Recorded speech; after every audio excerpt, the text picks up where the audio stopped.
اعوذ باللہ من الشیطان الرجیم بسم اللہ الرحمن الرحیم وعلی الذین ہادوا حرمنا کل ذی ظفر ومن البقر وغنم حرمنا علیہم شحومہما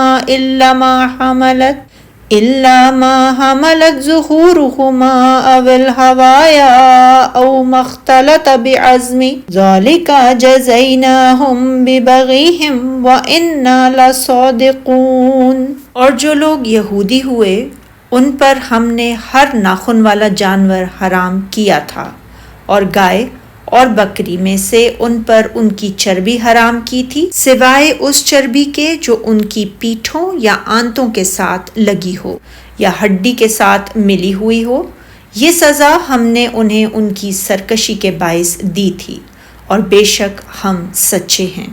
اللہ تعالیٰ نے فرمایا ہے کہ ہم نے چوپایوں اور پرندوں میں سے ہر ناخن والے مثلاً اونٹ، شتر مرغ اور بطخ وغیرہ کو یہودیوں کے لیے حرام قرار دے دیا تھا۔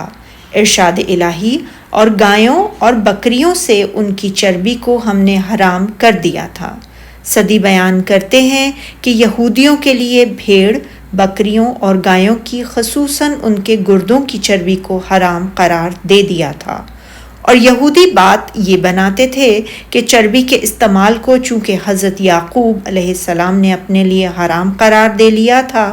اس لیے ہم بھی اسے حرام سمجھتے ہیں۔ علی بن ابو طلحہ نے حضرت ابن عباس رضی اللہ تعالی عنہ سے روایت کیا ہے کہ سوائے اس چربی کے جو ان کے پیٹھوں پر لگی ہو، یعنی جو چربی ان جانوروں کی پیٹھ پر لگی ہو، وہ ان کے لیے حرام نہیں تھی، یا اوجڑی۔ امام ابن جریر فرماتے ہیں کہ اس کلام الہی کے معنی یہ ہیں کہ ہم نے یہودیوں کے لیے گایوں اور بکریوں کی چربی کو بھی حرام قرار دے دیا تھا، البتہ ان جانوروں کی وہ چربی ان کے لیے حرام نہ تھی جو ان کی پیٹھ پر لگی ہو یا جسے ان کی اوجڑی نے اٹھایا ہوا ہو۔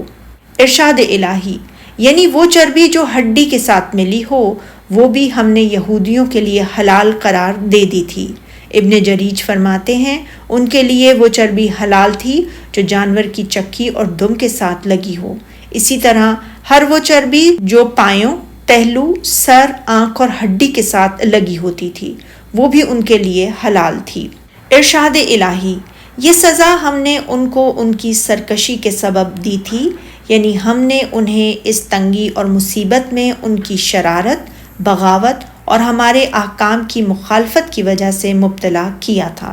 جیسا کہ اللہ تعالیٰ نے فرمایا سورہ نساء میں، تو ہم نے یہودیوں کے ظلموں کے سبب بہت سی پاکیزہ چیزیں جو ان کے لیے حلال تھیں حرام کر دیں، اور اس سبب سے بھی کہ وہ اکثر اللہ کے راستے سے لوگوں کو روکتے تھے۔ ارشاد الہی، اور یقیناً ہم تو سچ کہنے والے ہیں،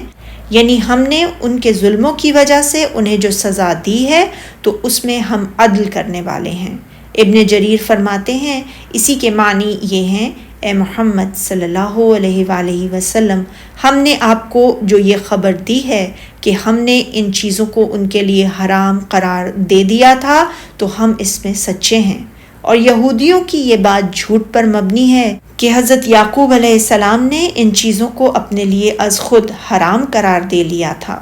حضرت عبداللہ بن عباس رضی اللہ تعالیٰ عنہ سے روایت ہے، حضرت عمر بن خطاب رضی اللہ تعالیٰ عنہ کو یہ خبر ملی کہ سمرہ نے شراب بیچی ہے، تو انہوں نے فرمایا اللہ سمرہ کو تباہ کرے، کیا اسے یہ معلوم نہیں کہ رسول اللہ صلی اللہ علیہ وآلہ وسلم نے فرمایا ہے اللہ تعالیٰ یہودیوں پر لعنت کرے کہ ان کے لیے چربیوں کو حرام قرار دیا گیا تو انہوں نے انہیں پگھلا لیا اور فروخت کر دیا۔